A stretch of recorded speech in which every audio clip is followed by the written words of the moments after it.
Though existing in varying degrees, every political, religious, and social ideology falls in essentially one of two categories. There is a conservative, preserving force and a liberal or progressive force. Every day we observe this, whether on television, in the news, or on social media, and though we are aware of the routine conflict between the two, it's difficult for us to identify the source. To better understand the root cause of this philosophical divide, we must point directly to man's very nature to find a helpful analogy. Within every person, there are two competing forces. The first one is the body, which is a side of man that is instinctual and responds to the everyday temporal needs of his existence. Since he is a created being and part of the material world, he possesses a natural compulsion to meet the necessary conditions to preserve his life and promote the longevity of his species. God created man to eat, drink, socialize, and procreate. He was given dominion over the created world and instructed to be fruitful. The other side of man's nature is his soul. It is the spiritual side and the source of his constant fascination with God and the afterlife. With the possession of a soul, each person is endowed with two concrete abilities: a high intelligence capable of thinking abstractly, and also the will to act freely in relation to his conscience. Both of these characteristics are unique to man and make him categorically distinct in the created world. God intended that man's passions be subject to his intellect, which is to say, the body be subject to the soul, for the purpose of promoting charity toward God and fellow man. This basis for morality is represented in what is called the natural law, or the things which are known to be self-evident, the innate knowledge given to man by God. An example of this would be the Golden Rule: do unto others.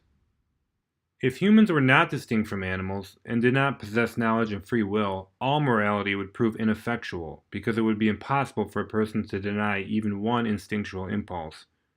With the incorporation of the soul with the body, however, ideas about charity and justice become comprehensible to us, and compel us to act in accordance with higher forms of virtue. In the same way there is conflict between the body and soul within a single person, society, which is made up of many people, struggles with these same divergent tendencies. The liberal force in society considers more highly the sentiments of the body and advocates greater license to the passions, regardless of what is evident in the natural law. It is a value flowing from a central tenet, that man's earthly life, his temporal or material happiness, above all, is his primary concern. Because liberalism's first regard is for the sentiments of the body, its philosophy works to counter the natural inclination of the soul toward principled notions of truth. The consequences of liberalism are thus evident. If its end is to secure a greater amount of autonomy for each person to realize sentimental desires, then it would follow that self-denial, based upon a moral standard represented in the natural law, would act as an impediment to this end. Denying the natural law and adopting a philosophy of moral relativism is therefore the only acceptable alternative in the liberal philosophy. This is observable in the way that liberal political and social movements tend to rely almost exclusively on what is considered practical measures, but in a material sense. Oftentimes, especially in the case of communism and socialism, the higher regard to the temporal needs of the body translate into such measures as the redistribution of wealth. In this instance, stealing is viewed as justified because of the practicality of more people gaining materially. Regarding the conservative force in society, a distinction must be made between it and traditionalism.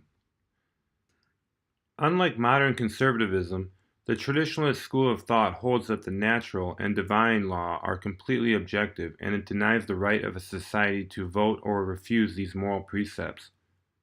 This philosophy was promoted and enforced by the Catholic Church and the monarchy before the modernist period beginning in the mid-1800s. A modern conservative, following in the spirit of revolution, though not in the same degree as liberalism, will consider morality to possess some level of doubt and is therefore subject to the democratic process. This makes modern conservatism more of a synthesis of the traditional and liberal viewpoints. In a general sense, the conservative force, whether traditional or not, will emphasize systems that promote order and will tend to view humanity as fallen. It tends to hold the individual to work toward a higher standard of conduct and puts greater expectations on the individual to live well and support church and state. In this view, a liberal system that works toward acquiring the immediate satisfactions of materialism are brash and work to undermine the self-denial and conformance that is necessary to uphold a prosperous society. It follows that this force, unlike its liberal counterpart, will be hesitant toward or simply resist proposals that give license to the disordered passions, despite the apparent benefits.